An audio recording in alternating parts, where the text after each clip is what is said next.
Every aspect of our identity is negotiated with society. It doesn't work otherwise. I will use she, her pronouns. So do you want to be alone? To have the delusion that you can choose how you're perceived by the world by inviting people to lie to you if they don't believe something is to be completely alone. This is my opinion now. In this video, I will share some word definitions. So I will explain how I understand some words. And the reason I'm doing it is because the way dictionaries have changed the definitions of some words, to my understanding, does not represent the way they're actually used or perceived by the world. And of course, you would have a different understanding of the same word, but hopefully our understanding would be close enough so we can communicate. Because if the same word means completely different things to different people, then we don't have language anymore. So please stick with me. If you disagree or you have a revision or a better version of the definition of any of the words I say, please put a timestamp and write it in the comments.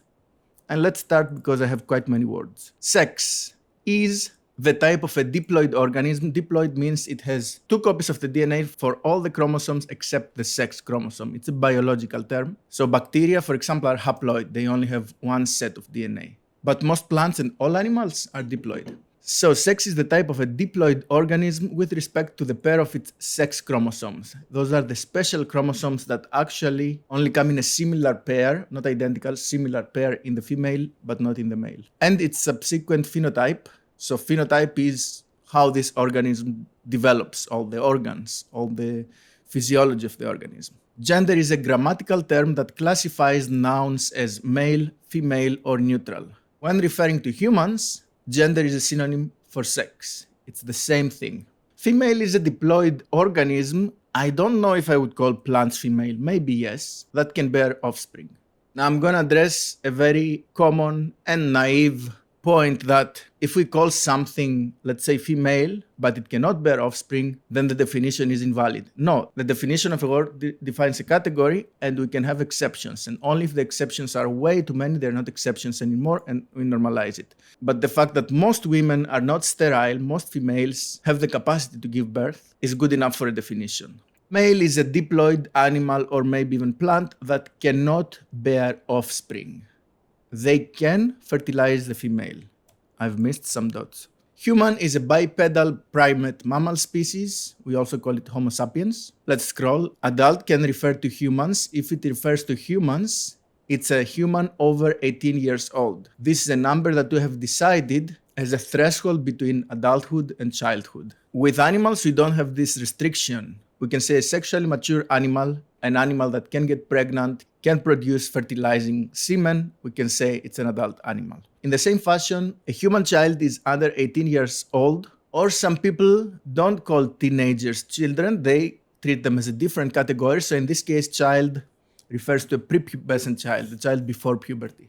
So a person who is younger than an adult is either a child until 18, or a child until puberty, and then from puberty to adulthood is an adolescent, a teenager probably. As far as animals go, child is a young animal before sexual maturity. Teenager is very easy to define, a human of age 13 to 19, all the numbers that end with teen. Adolescent is a human undergoing puberty. Woman is an adult human female. We don't call animals women. Even if it's a monkey, a primate, we wouldn't call her woman. As opposed to children and adults that we can use them for animals, we use woman and man only for humans. Man is an adult human male. Girl is a human child, a human female child. And boy is a human male child. To my understanding, this is all we need as far as woman, man, girl, and boy are spoken about. But I want to define the trans vocabulary also. So let's start with gender dysphoria. Gender dysphoria is a persistent, severe case of mental suffering that a human experiences with relation to their sex-specific anatomy, or to the sex-specific physiology, or even to the sex-specific personality. So if I, as a man, suffer mentally and I attribute the fact that I have a penis, or I grow a beard, or I have a deep voice, or I have a male physiology, or even I have a male idiosyncrasy, as the reason I'm suffering, I will want to change these things that make me suffer because I'm suffering dysphoria, long-term discomfort. By the way, I didn't write euphoria in the list, but euphoria is not the absence of dysphoria. It's the opposite of dysphoria. It's like, oh, you're in the sky, la la la, you're in love, and it's an extreme feeling. Sometimes when you experience dysphoria and it stops, you can feel euphoria for a short period of time because, oh my God, I don't suffer anymore. I feel amazing because I'm not suffering. This is so beautiful. And then you go back to normal. Not too happy, not too sad, a little bit boring. So this boring everyday feeling of normalcy is not dysphoria, not euphoria, okay? Transsexual. A person with severe gender dysphoria that has changed their looks and behavior in order to resemble the other sex or gender, they're a synonym, and that person feels much better if treated similarly to the other gender. So even if I am male, if being treated as if I am a female makes my life so much better and it stops or reduces my suffering, and I have taken steps to invite people to treat me as similarly as possible to the way they treat women, then I can say I am a trans person. And I would really prefer that you treat me like a woman. Would you? This is a negotiation. I want to make a remark. So sex, trans, and gender dysphoria are three different things. People with severe gender dysphoria are not the same as trans people. Trans people are the people with gender dysphoria that have gone through a process to change the way they behave, the way they appear, and they actively invite the world to treat them as the other gender. And the symptoms of gender dysphoria, the dysphoria, will hopefully be reduced by doing that change. But that's not the only way to deal with gender dysphoria. And I have argued that if you're a child with gender dysphoria, trying to cure it by asking people to identify you as the other gender is more likely than not to harm you in the long term. This is the difference. So sex is a biological attribute. It doesn't change. Whether we like it or not, maybe we hate it, it doesn't change. That's it. Gender dysphoria is a condition, and trans is an identity attribute. It's not an identity. That's another mistake. What we call gender identity is more like the gender attribute of our identity.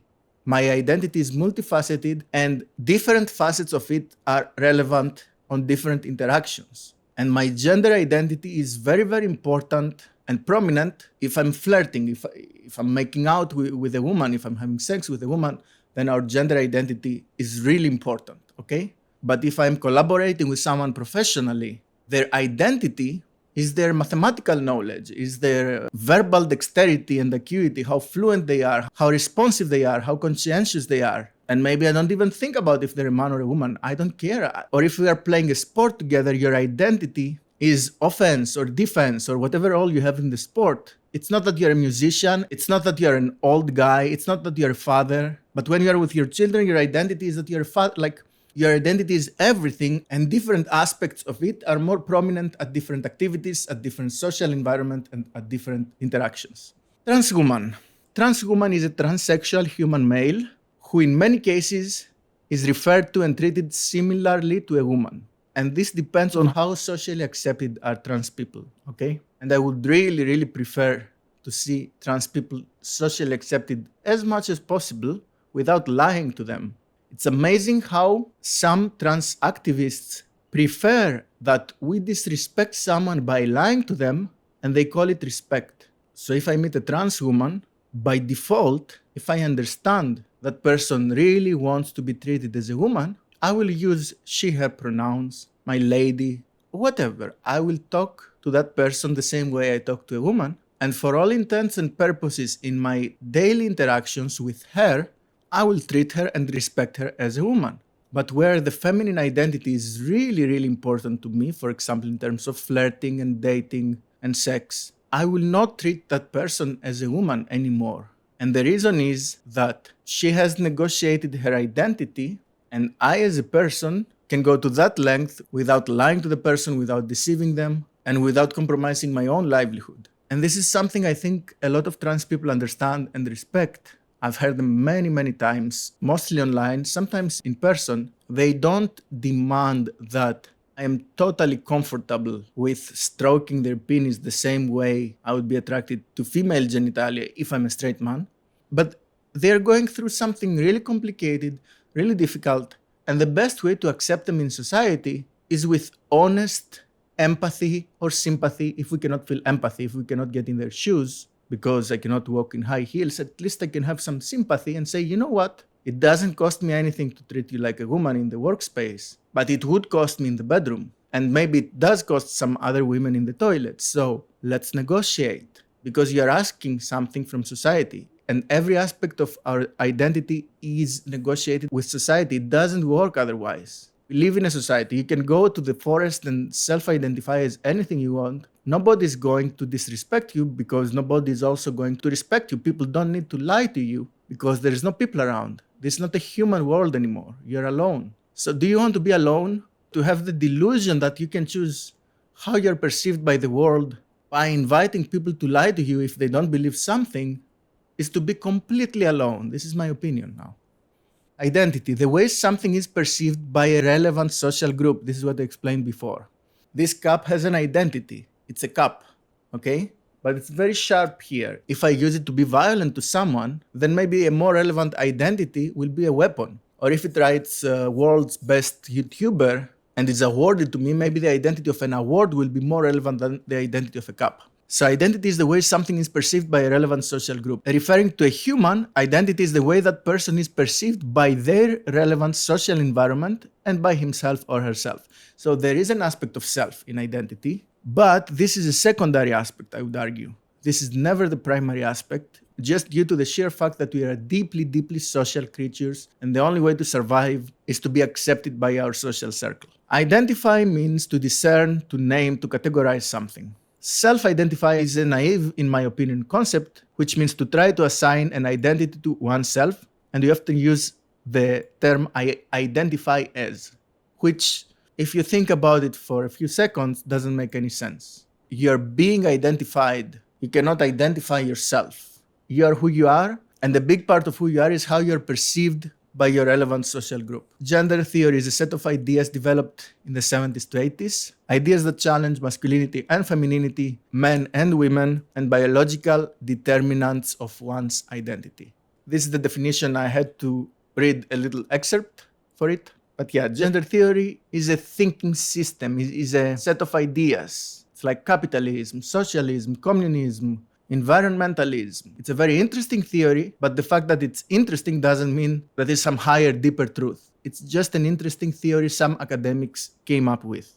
Transgenderism. I'm not sure if it's well written, but this is how I perceive it right now. A socio-cultural and political movement that uses transgender identity to promote a variety of causes. So it has a front of transgender people, but the ideology spills to many different domains. Common causes include trans acceptance, LGBT rights, inclusivity, tolerance, feminism, anti-capitalism, environmentalism, Marxism, censorship, radical affirmation, very dangerous, self-identification, and more. I think that's the last term. So it's important to understand that transgenderism as an ideology goes far beyond transgender people and the trans identity, which is a very useful identity to negotiate with a society because it can help people that are suffering gender dysphoria to suffer less or maybe not suffer at all. Isn't that wonderful? Why would we not want to help people with gender dysphoria suffer less? In this video, I didn't talk about trans kids. I've said it and I'll say it again. I think it's very, very dangerous, counterproductive, and harmful to teach a child that they can define who they are, define which sex or gender they are, of which there is plenty. No, not true. And instead of being a child and have nothing to think about sexuality and flirting and anal toys, my God. I can't believe prepubescent children, but even teenagers, are exposed by some schools in the US to anal sex. It's really, really painful. Or at least that's what they said. God, those topics. Thank you for watching this video, and I'll see you in the next one.